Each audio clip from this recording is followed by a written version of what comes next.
Acompanhe a partir de agora mais um podcast do Preto no Branco. Programa de hoje, De Olho no Esporte. Apresentação Celso Romanquivi.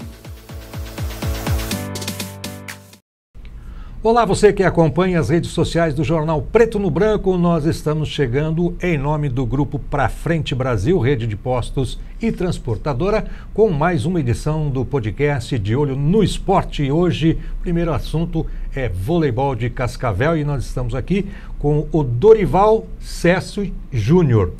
Mas eu garanto que se você estiver na rua e chamar ele por esse nome, ele não vai virar o rosto, porque ele é conhecido como Professor Juca. Não é, Professor Juca? Tudo bem?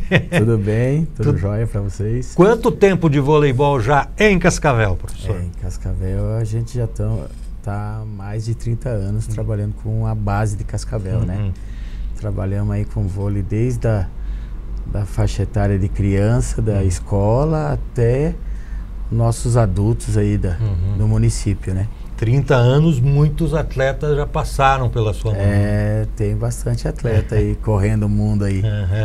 Professor, fala um pouco pra gente sobre a Associação de Vôlei de Cascavel. Projeto que começou há pouco tempo, não é? Isso, a associação nossa, ela veio assim de uma necessidade das atividades públicas, né? Então a gente fazia parte de outra associação e a gente teve que buscar o espaço dentro das associações para trabalhar com voleibol, né? E a gente vê que nesse pequeno espaço de tempo os resultados já são além das expectativas, não? A gente começou, primeiramente a gente falou, vamos começar degrau por degrau e subindo conforme a necessidade, né? Só que agora nós já estamos correndo nesses degraus aí, porque não é fácil, né? E você começa a divulgar e a associação, ela começa a criar pernas sozinha, né? Então, ela praticamente começa a levar os integrantes para fazer com que aquilo melhore. Quantos atletas hoje fazem parte em quantas categorias? Tem mais ou menos ideia? Nós...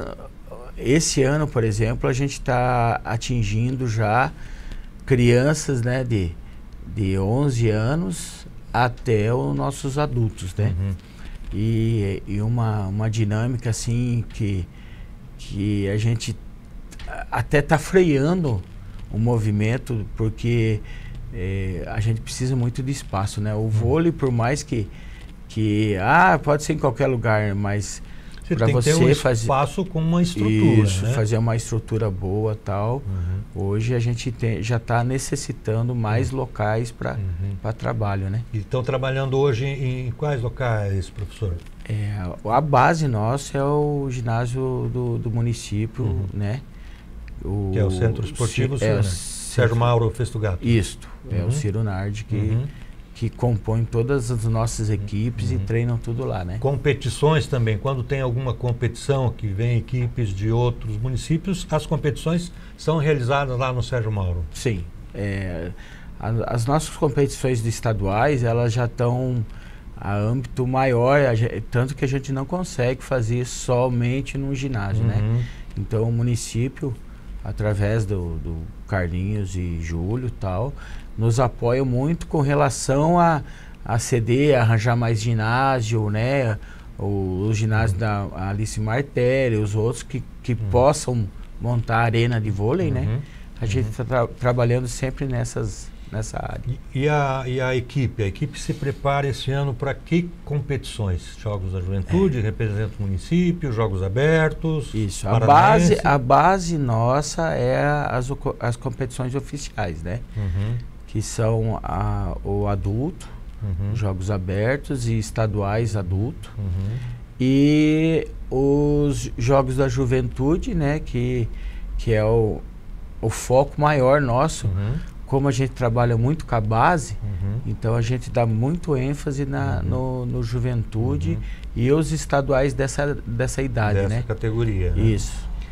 E existem até, parece-me que essa semana ia sair uma convocação e parece-me que tem jogador da Associação de Vôlei na seleção.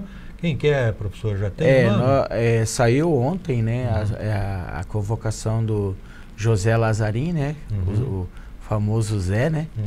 Que é o nosso oposto. E ele conseguiu ficar entre os 14 atletas do estado, né? Para representar o estado no brasileiro. Seleção paranaense. Isso. Mas qual categoria? Na categoria... No juvenil.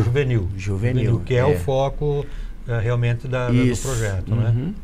A gente teve bastante, assim, a gente já vem há anos, por exemplo, emplacando sempre algum atleta dentro das seleções, né? E isso é legal porque a gente consegue ter um parâmetro e consegue atualizar essa situação, né? Para a gente conseguir sempre estar entre os melhores do estado. E as convocações de atletas acabam fazendo com que os outros que não foram convocados justamente se esforcem ainda mais para quem sabe um dia, né, ser convocado. Né? Justamente. A gente toma muito cuidado porque, na verdade, assim, você tem que ter uma meta para você seguir. Eu acho que pro atleta essa é uma meta. É ele ser selecionado numa seleção paranaense, é ele ser selecionado no estado ou um brasileiro, né? Então a gente tenta motivar eles de tudo quanto é forma, né? Os professores, os técnicos, a comissão técnica dá o treino, dá a teoria, dá a tática, mas quem tem que se virar dentro de quadra é o atleta. A gente depende dele. A gente dá muita vontade, né? Agora quem que vai ter que pôr a mão na massa são eles que vão ter que se virar, né? Legal. Vamos falar um pouquinho de vôlei nacional. Como que o professor Juca vê o vôlei nacional, principalmente o vôlei masculino da seleção? Eu não digo porque a Liga Nacional Masculina é uma liga muito forte e tem times com jogadores excepcionais. Mas a seleção brasileira, principalmente nos 2 últimos anos aí, está deixando a desejar, está perdendo partidas e sendo eliminado de competições que nem passavam pela cabeça há alguns anos atrás. O que está acontecendo? Realmente. Falta uma renovação e um investimento maior nas categorias de base nacionais? Na verdade isso é muito preocupante porque a análise que os caras fazem é os nossos campeonatos estaduais, começando de cada estado até chegar aos brasileiros, né? Mas esse investimento que falta. Nessa base, ela vai te dar o reflexo lá na frente. Lá no adulto. E hoje, o vôlei, ele é um esporte caro. Ele não é um esporte assim que eu consigo tocar ele e participar de uma competição com uma verba baixa, pouco recurso, né? Pouco recurso. E hoje a criança, se você motiva ela, se você vai dar o espaço para ela, você briga com o emprego, você briga com droga. Então, tudo isso a gente tem que analisar e fazer com que chegue lá na seleção brasileira, né? Eu acho que essa mudança que você falou, Celso, ela é a renovação. Só que o que acontece? Nós tivemos renovações com a base do Brasil muito forte. E já vem há tempo já o Brasil com as nossas bases perdendo da Argentina, sofrendo com a Venezuela. Isso, que nunca teve. Nunca teve. É o reflexo desse investimento na base, né? Então isso reflete. Mas eu confio muito, né, cara? E a dificuldade que teve esses anos, eu acho que vai ser suprida agora para Olimpíadas, né?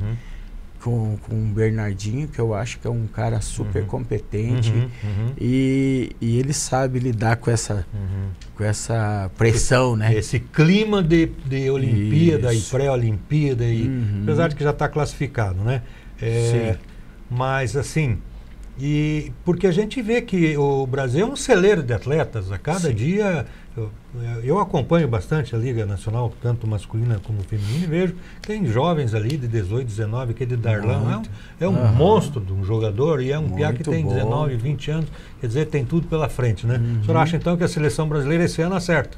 Eu acho que pelo menos a administração dela, o capitão mesmo é um cara porque na verdade o Bernardinho tem uma voz mais ativa, né? Ele falou ordem, né? Quer dizer, e se quiser, eu acho, é a minha opinião, vocês querem que eu vá, então vai ter que ser do meu jeito. Não do jeito que vocês querem. Esse jeito que ele fala, esse envolvimento dele é muito coletivo, né? Isso. E o que pode salvar a nossa falta de experiência é a coletividade.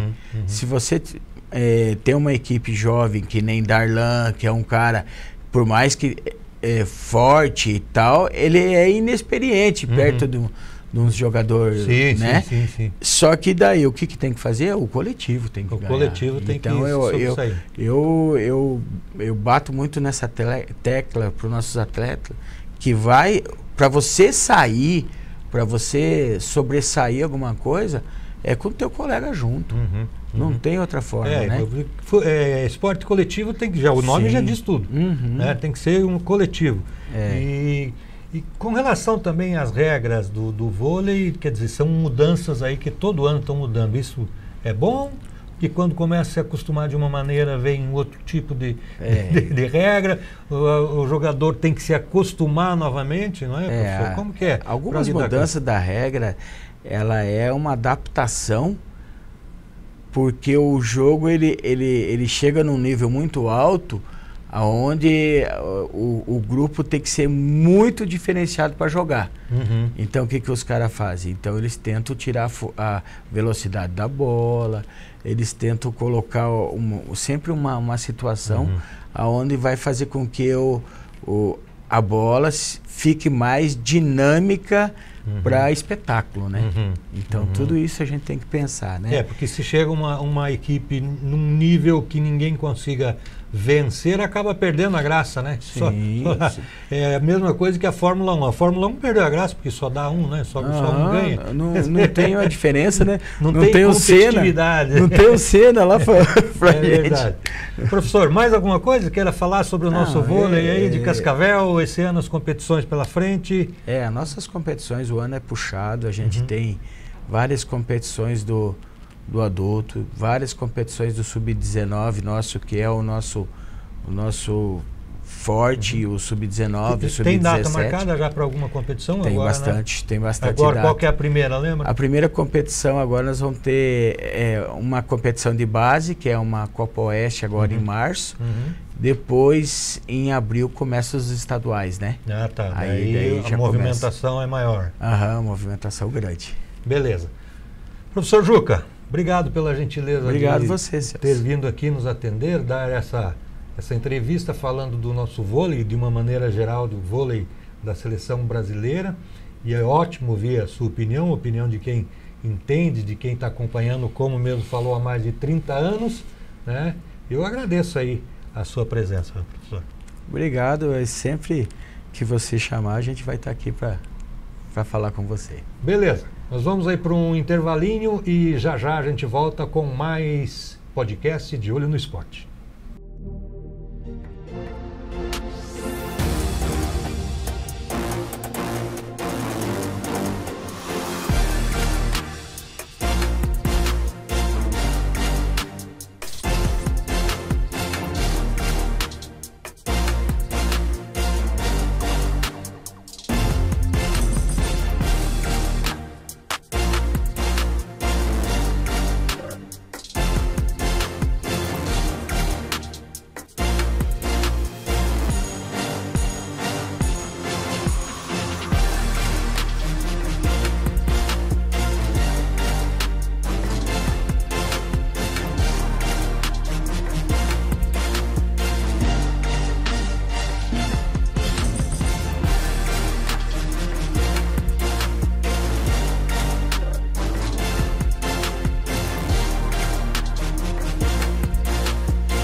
Muito bem, nós voltamos com o podcast De Olho no Esporte, falando agora sobre futebol. Cascavel venceu o Coritiba ontem no Estádio Olímpico Regional com recorde de público. Mais de 9 mil torcedores foram lá para empurrar a Serpente para cima do Coxa e deu certo. 1-0 Cascavel, classificado para as quartas de final do Paranaense na sexta colocação, enfrenta agora o Maringá, com a primeira partida sendo disputada em casa e a partida de volta lá em Maringá. Maringá que é sempre uma pedrinha no sapato do Cascavel. Mas antes, o Cascavel tem um compromisso importantíssimo pela Copa do Brasil. É quarta-feira agora contra o Petrolina lá na Paraíba. E a equipe já está na estrada indo para esse compromisso pela Copa do Brasil, quarta-feira às 19h30. Vamos ver aí os melhores momentos deste jogo e depois a coletiva com o Matheus Costa, técnico do Cascavel, e o Meia Garratti. Inscreva-se no canal. Alves meteu lá dentro. Toque, ela vai embora. Uma grande chance da Serpente. Você vai rever o levantamento do Rodrigo Alves. Chegou pro cabeceio ali por dentro. Me parece que era o Eduardo. Ele cabeceou mal. Ela foi embora. Tiro de meta. Quase o primeiro do jogo. Quase o primeiro. A bola em velocidade. Matheus Bianchi com ela. Tentou o cruzamento. Segundo poste pro gol pra fora. O gol, olha lá. Roubada esperta, Clenison vem com ela. Entrou na área, cruzamento pro gol. Gol!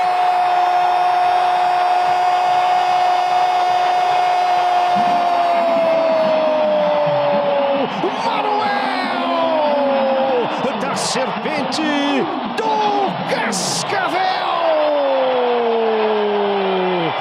No erro do vacilo do Coritiba, que partia para o ataque. A recuperação foi rápida, mais rápido ainda foi Clenison. Ele avançou, olhou o Manuel. Atenção à condição, atrás da linha da bola. Condição legal, Manuel abre o placar. Que vacilo. Bruno Melo entregou, voltou, não fez o corte. E a Serpente está na frente. 1 para o Cascavel, 0 para o Coritiba. Paulo Jamelli. Napoleão, mas muito mérito pro Clenison, né? O Clenison rouba a bola, domina, dá um tapa na frente e você vê que ele já, quando vai armar o cruzamento, ele olha 2 vezes. Deixou pro Friso. Friso, o Natanael, Friso levantou, segundo poste, Benevenuto direto pra fora. O mole, Libano tomou, tocou atrás. Vem Garratti, olhou, bateu pro gol. Ela passa e vai embora. O Benassi deu um tapa nela, se ele não toca, ou entraria direto, ou talvez por muito pouco o próprio Libano não empurrasse para dentro, hein? Escanteio. Com muita coisa em disputa, hein? Passe do Friso na ponta, Jamerson, vem o Coritiba, cruzamento feito pro gol para fora! Aqui vem o Coxa.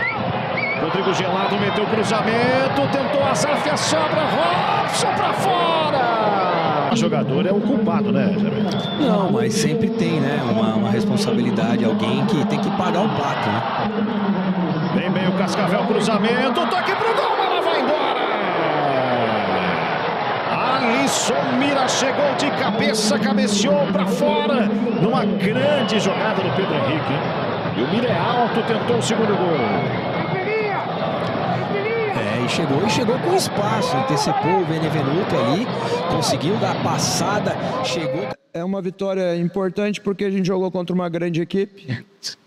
Acho que dispensa comentários do Coritiba.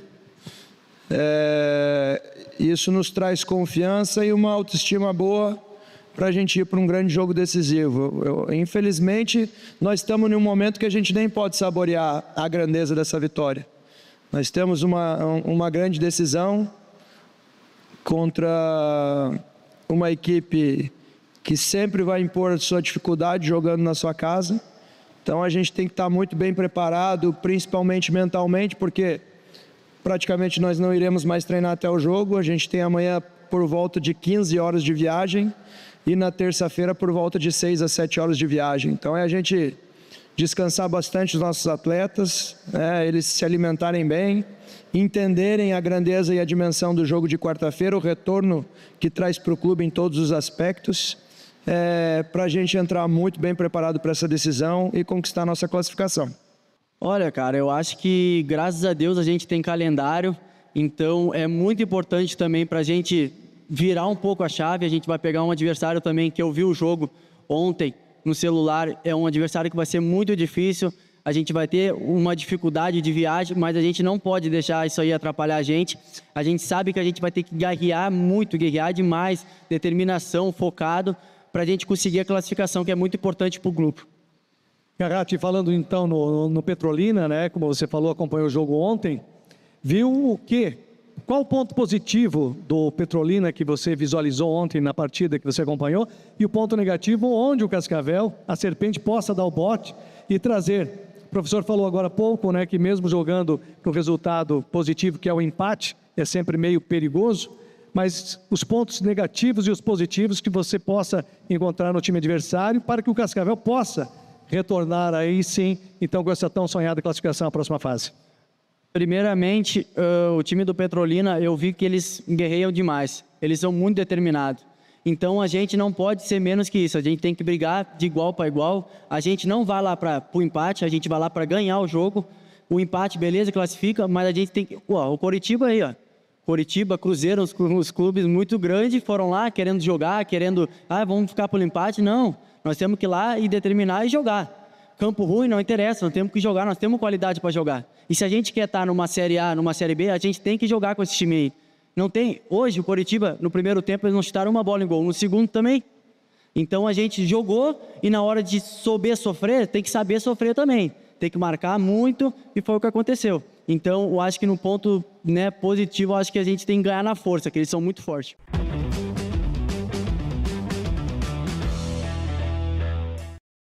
Nós voltamos aí com o podcast De Olho no Esporte, sempre com o apoio do Grupo Pra Frente Brasil, rede de postos e transportadora.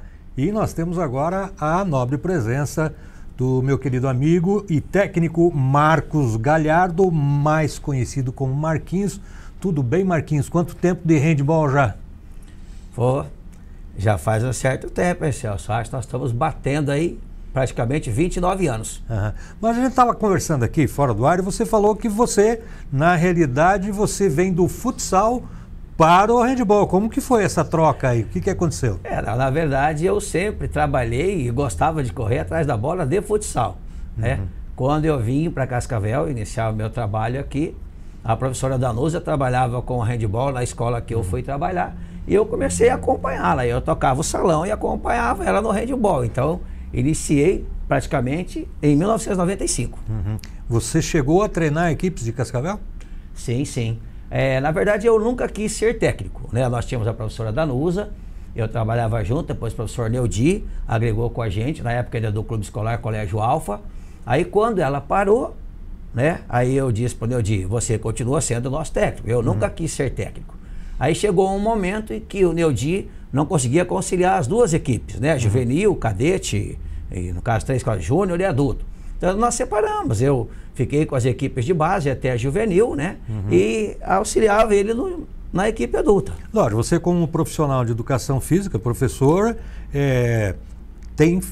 teve uma facilidade para você se adaptar a um novo esporte, já que você saiu do futsal para o handball, ou não, ainda foi um pouquinho essa adaptação, essa mudança do futsal e para um handball feminino em categorias menores? Na verdade, assim, eu vou usar a palavra choque aqui. Tomei um choque que eu sempre trabalhei mais com os meninos, apesar de em Maringá também ter trabalhado com equipes femininas, mas de futsal, né? Em Maringá eu cheguei a trabalhar com equipes femininas e masculinas de futsal também. Então o choque é assim, né? Falei, vou pegar uma equipe de handball. Eu nunca joguei handball, mas aí eu imaginei assim, falei, eu sou acostumado a jogar futsal que eu marco com 4, ataco com 4, eu não posso agarrar, não posso nada. Falei, vai ser uma festa trabalhar isso aqui, marca em 6, ataca em 6 e pode agarrar ainda, pode empurrar. Claro, isso é uma força de expressão, né? Sim. As regras do handball hoje, elas estão muito técnicas, punem bastante, mas eu falei, maravilha, aí comecei a assistir, eu falo para as pessoas, elas dão risada, falei, eu ia para a praia, eu levava 4, 5, 6 jogos aqui de finais de nacional, de Olimpíadas, de campeonatos europeus, o que eu tinha à disposição. Tipo, almoçava, ficava lá até 3h30, 4 da tarde, vendo jogos, fazendo scout, vendo como é que jogava, porque eu não entendia. Aí comecei, né, a olhar as pessoas que trabalhavam com handball, aqui de Cascavel, de fora, né, de fora do estado, de fora do país, outros técnicos, como que marcava. E dentro disso eu criei minha concepção de trabalho. Mas claro, fui olhando, não tenho vergonha de falar, eu fui olhando o que as pessoas faziam, via o que eu acreditava que era bom, eu tentava melhorar aquilo, eu acreditava que não era legal, eu abria mão. Você ficou quanto tempo com a categoria cadete juvenil de Cascavel? Na verdade, eu acho que só eu, acho que a partir de 2005, se eu não me engano. E foi para o primeiro Jogos da Juventude, nós fomos em Toledo, se eu não me engano, e ganhamos, inclusive. Primeira vez que eu fui como técnico deles, nós já ganhamos a primeira competição, em Toledo. Você treinava a categoria cadete, que é até quantos anos? 16. 16, daí juvenil? Juvenil, até 18. Até 18. Mas até pro infantil e mirim a gente ia. Mirim até 10, 11 anos, entendeu? E eram essas equipes que representavam o município em Jogos da Juventude, Jogos Escolares, Copa Oeste. Isso, bastante. Copa Oeste, competições nacionais, competições internacionais que a gente tinha antigamente lá em Curitiba, né? Com aquele Curitiba Internacional Handball Camp, vinha equipes do Paraguai, do Chile, Argentina, Uruguai. E a gente ia todos os anos lá, nessas competições. Eu lembro que o handball cadete de Cascavel, enquanto você treinava, era muito forte, era bastante respeitado na região, tanto é que várias atletas de outros municípios faziam questão de vir trabalhar com você aqui. Era muito difícil de organizar essa situação, Marquinhos? Na verdade, assim, eu posso falar em 3, 4 momentos. Quando nós iniciamos com o handball aqui, por exemplo, a verba nossa era praticamente zero. Nós tínhamos alguns patrocinadores, alguns patrocinadores, alguns técnicos patrocinadores, que a maioria das vezes eu dizia que eu era patrocinador e não técnico. Então a dificuldade era muito grande. Hoje nós já temos um pouco mais de verba, né? Mas vamos dizer assim, 75% do tempo que eu trabalhei, nós trabalhamos na fé e na coragem. E pessoas amigas ajudando. Não foi uma época fácil, então? Não, mas até hoje não está fácil. Mas não foi uma época fácil, que eu digo em questão, em questão financeira, de patrocínio, mas na questão técnica, como eu falei anteriormente, era respeitado, não é? Sim, nós tivemos, inclusive, no tempo da professora Danusa, nós e o professor Neodir, trabalhávamos todo mundo junto, nós chegamos a ser primeiro no ranking nacional na categoria cadete e juvenil. Isso eu acho que poucas equipes do Brasil conseguiram isso. Nós conseguimos ser primeiro do ranking nas duas. É muito difícil. E como que está agora o handball cascavelense nestas categorias? Como que está se desenvolvendo? O professor Péricles, né? A professora Sandra, que era de Foz do Iguaçu, e a árbitra de handball também.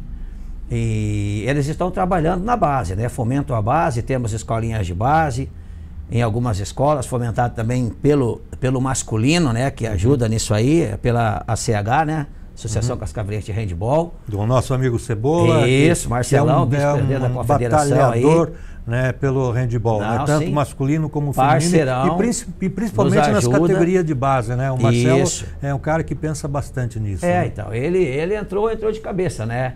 É uma pessoa que gosta do que faz, ainda é atleta, né? Marcelo, só mais 5 anos, pelo amor de Deus, ninguém aguenta mais você. Brincadeira, irmão. Então, assim, nós temos um trabalho. Está forte como era antes? Não, antes nós disputávamos 10 competições, fazíamos final praticamente de 9. Entendeu? Hoje não está assim, porque estão só com as meninas da cidade, e aí só vou fazer mas você só tinha meninas de fora? Não, nós já tivemos atletas só da cidade, já chegamos a levar 2 equipes para categorias infantil, que é até 14 anos. Estava sobrando o time. Isso, mas aí com o tempo o que acontece?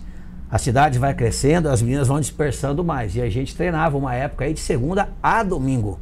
Então, às vezes as meninas vão mas treinar, depois de muitos anos, elas começaram a treinar de segunda a sábado. Então, quem realmente não gostar muito, não vai treinar todo dia, segunda a sábado. Já dava uma selecionada natural, né? Exatamente. A pessoa que não gostava, já não ia. Então, isso também nos fez ganhar. Inclusive, nós tivemos agora, final de semana passada, em Moarama, fazendo um curso com o professor Eric, o francês, e aí perguntaram para ele assim, olha, quando que a equipe da França deu esse boom aí, que subiu, não era tanto, assim, de repente começou o campeão olímpico, campeão mundial, campeão europeu, falou, quando a equipe da França passou de treinar, de 1.000 horas para 2.000 horas, quando eles dobraram o nível de treinamento deles, claro, né, também com coisas técnicas, coisas boas, eles passaram a ser os melhores do mundo. Enquanto você treinava igual ou menos que os outros, não tem como. Está sempre no nível abaixo. Isso então, aí talvez isso foi um dos aspectos que levaram a gente sempre estar entre os primeiros do Brasil. A gente treinava muito. Legal. Vamos passar agora para o nosso handball feminino adulto, que já é mais profissional, né? Já é um trabalho mais profissional. Você acabou indo trabalhar junto com o Neudi, com a comissão técnica. Como que está hoje a situação do handball feminino? Na verdade, eu disse há pouco, né, que o Neudi, a professora Danuzi, eu trabalhávamos juntos desde o início. Aí quando ele acabou indo para a FAG, e eu continuei no ginásio da Neva, então houve uma leve separação, mas a gente estava sempre se ajudando. Nós temos a equipe adulta, né, já chegaram, inclusive todas chegaram, a última chegou hoje, se eu não me engano. E o professor Neudi contrata as meninas, né, nós temos aí o apoio da FAG, algumas outras, a da Berskin, o professor Pedro também, que ajuda na preparação física, né, das meninas, a própria Secretaria de Esportes, que nos ajuda, e o professor Neudi esse ano também conseguiu que um projeto que ele já faz há tempos conseguiu viabilizar, né, então nós temos uma verba desse projeto também para ajudar com o transporte, legal. Alimentação, isso, hotel. Dá uma ajuda. Folga, dá uma respirada. Mas não é dinheiro. Já não precisa pensar tanto nisso. Né? Mas não é dinheiro. Sim, mas a gente paga comida, é dinheiro. Você paga hotel, é dinheiro. Lógico, então, deu uma leve assim, suavizada, né, na parte financeira. Mas nós estamos aí. Começamos os treinamentos essa semana. Já dias, se eu não me engano, 22 e 23 de março, já temos a primeira fase do Campeonato Paranaense. E aí nós vamos seguindo. Dessas meninas atletas novas que chegaram, você já conhecia alguma de outras equipes? Já fez uma análise do desempenho delas? Eu conhecia, para não dar de mentiroso aqui na frente de todo mundo, eu conhecia uma menina que é juvenil e veio para cá. Mas nós estamos trabalhando essa semana mais com a parte física. Eu gostei das meninas. Algumas meninas são novas, né? Outras já têm várias experiências também, treinava em outro centro, tipo como São Paulo, o técnico já foi técnico de seleção brasileira, então o cara indicou inclusive a nossa equipe para ela vir, ficamos muito contentes. Eu acho que assim, é uma boa equipe. Aí você vai me perguntar, e esse ano nós vamos ganhar o quê? Bom, eu não sei como estão as outras equipes, nós temos uma boa equipe, pode ser que as outras estejam muito melhor que nós, ou muito pior. Então sempre eu brincava assim, no final do ano, eu vou te dizer se essa equipe foi melhor ou pior que a do ano passado. É verdade. Você falou ali, a primeira etapa do Campeonato Paranaense em Umuarama. Em Umuarama, acho que é 22 e 23, se eu não tiver errado. Já tem definidas equipes que vão participar dessa etapa? Já, são 10 equipes. Eu não lembro todas de cabeça, que tem 3 que subiram, 2 eu lembro. Mas tem ali as de sempre, ali as tradicionais, Maringá, Jardim Alegre, né? Sarandi. Né? Parece-me que tinha subido Santa Helena, se eu não me engano, Umuarama. Isso que mais uma equipe. Então, assim, eles vêm da B, mas também vêm fortes, motivados, né? E é legal que subam essas equipes, por exemplo, que você falou aqui de Santa Helena, que é time novo, que está subindo. Quer dizer, isso mostra que o handebol feminino está crescendo no estado. Né? Sim, inclusive nós temos atletas de lá que jogaram aqui com a gente, que depois de tempos retornaram, estão jogando lá novamente. Então são meninas que sabem jogar, equipes boas, equipes competitivas, entendeu? É bom que reforça, né, a competição, digamos assim. E a Liga? A Liga Nacional começa em abril ou maio? Então, inclusive anteontem, estávamos conversando com o Marcelo e alguns técnicos, né? Eles precisam soltar as datas ainda. Está previsto para abril, mas não temos assim, tal dia e tal dia. Então nós estamos aguardando isso aí, até porque a gente também precisa, né, se organizar, transporte, alimentação, hotel, então tudo a gente precisa com antecedência, mas tudo indica que iniciaremos em abril. E provavelmente a primeira fase, digamos assim, serão fases conferências, né? Mais regionalizada, ou no feminino não tem isso, Marquinhos? Não, temos, só que assim, esse ano nós vamos fazer jogos de ida e volta. O ano passado nós fizemos só, digamos que foi 7 equipes, fizemos aqui no Centro-Sul, fomos lá em São José, jogamos lá durante a semana. Esse ano não, tipo, nós vamos jogar lá em São José, vamos jogar em Blumenau, vamos jogar em Concórdia, e depois eles vêm jogar aqui, entendeu? Aí depois, né, tem uma segunda fase e depois uma terceira fase, como tivemos o ano passado. Com relação à estrutura, ginásio para mandar os jogos aqui, tá tudo tranquilo? Na verdade não, nós tivemos alguns probleminhas aí, eu não sei exatamente dizer o que aconteceu, né? Como eu disse, eu auxilio o professor Neudi, ele é o nosso técnico. E nós estamos sem quadra para treinamento inicialmente. Então nós estamos indo só mais para a parte física, trabalhos motores. Aí o professor Pedro, como eu disse, está fazendo um trabalho com as meninas, né, no box dele, lá na Berskin. E estamos aguardando aí, acho que já para essa semana, aí, no máximo a semana que vem, já deve estar, conversamos, né? O professor Neudi foi conversar com o Júlio, né, e com o Carlinhos. Acreditamos que mais tardar semana que vem já deveremos ter uma quadra para treinamento. Porque tem o Centro Esportivo Ciro Nardes também, né, Marquinhos? Sim. Então, por mim, a gente voltava para a Neva. A briga antiga, né? Mas nós trabalhamos na Neva de 96 até 2021. É um assunto que a gente sempre toca com o pessoal aqui, já conversei com o Cebola, porque no ginásio da Neva, na verdade, nem as linhas para o handebol foram pintadas, né? Então, provavelmente... Mas eu, na verdade, eu não entendo por quê, né? Eu sou funcionário público. Sim. Mas lá é um lugar público. Por que é para uma modalidade só? Eu também. Ô, secretário, não estou desabonando, não, senhor, nem o prefeito, tá? Pelo amor de Deus. É que, na verdade, isso não me entra na cabeça, entendeu? Como desportista, morador e contribuinte de Cascavel, isso não me entra na cabeça. Você tem um ginásio para uma modalidade. Necessita um ginásio? Bom, maravilha, eu concordo que tenha o melhor possível. E vou lá torcer para o futsal, disse eu sou do futsal, vou lá torcer para o vôlei, vou torcer para o basquete do Pedrão, vou torcer para todo mundo, eu sou cascavelense e sou do esporte. Agora eu não concordo muito com isso. Mas por outro lado, né, o Marcelo, o Cebola, até quando esteve aqui na última oportunidade, ele falou da possibilidade de arrumar um lugar específico para o handebol, que seria lá no Cascavel Velho, num local onde funcionaria a associação dos moradores ou centro social. E parece-me que isso está andando, está caminhando para que o handebol tenha sua casa específica lá no Cascavel Velho. Isso é bom, né? Ter um lugar só da ótimo. Marcelo, nós já conversamos algumas coisas um pouco no grupo, a gente tem que fazer uma outra reunião, já mandou fotos pra gente. Eu vou dizer uma coisa, falei para ele, falo aqui para qualquer pessoa. Eu acho um pouco longe pra gente. Entendeu? Até, por exemplo, nós não temos a mesma condição que o futsal tem para ir. Um exemplo, né? Então, o lugar central onde nós sempre treinamos e jogamos a vida inteira foi no ginásio da Neva. Nem no Ciro Nardes nós nunca usamos. Ginásio da Neva. De quando eu tô aqui em Cascavel, eu brinquei outro dia.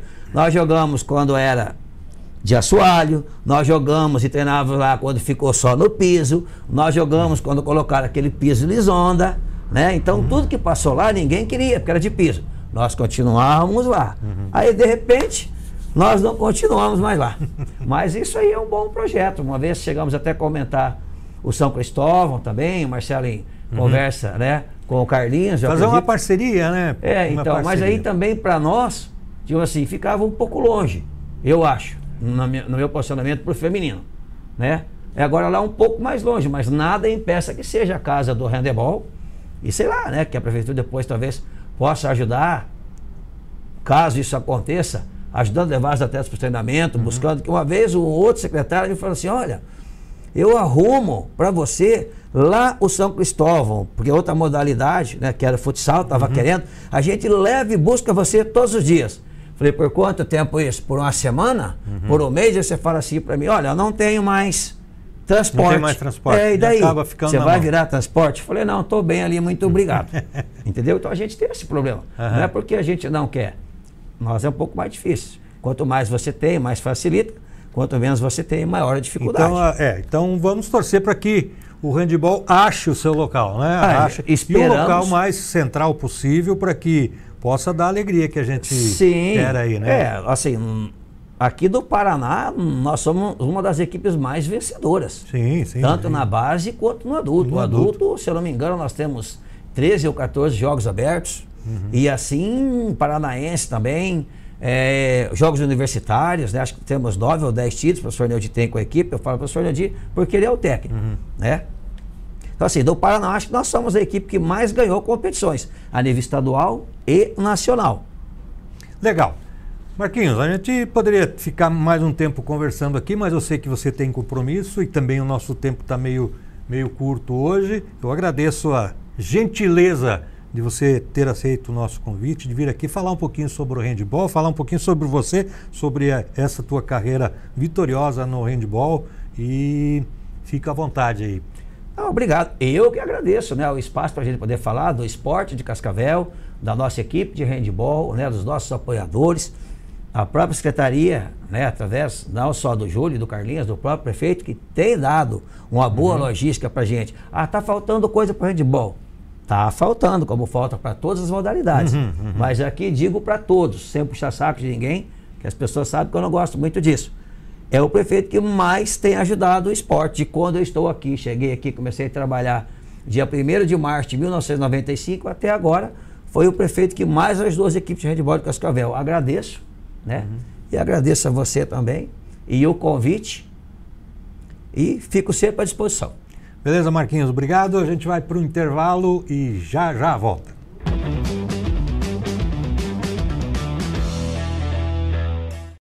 Muito bem, antes de encerrar o podcast de hoje, sempre em nome do Grupo Pra Frente Brasil, rede de postos e transportadora, vamos acompanhar aí o amistoso do Cascavel Futsal contra o Chavantes de Planalto. Vitória por 3-1, mas não foi uma vitória fácil. A equipe de Planalto, que vai disputar a Série Ouro, complicou as coisas para o Cascavel, que teve que jogar muito futsal para sair com a vitória. Você vê aí os melhores momentos e depois as entrevistas com os alas Vandinho e Jonatas.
Primeiramente agradecer a Deus, e a emoção é das melhores, né?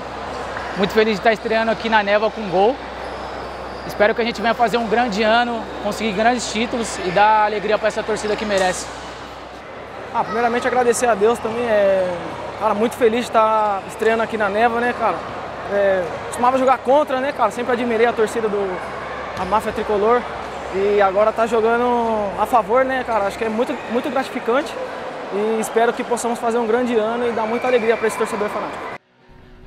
Ok, por hoje é só. Eu agradeço aí a sua companhia, você que acompanhou, você que compartilhou aí o nosso podcast nas suas redes sociais. Grande abraço, eu desejo uma ótima semana para você e a gente se vê na próxima segunda-feira, hein? Grande abraço, tchau, tchau.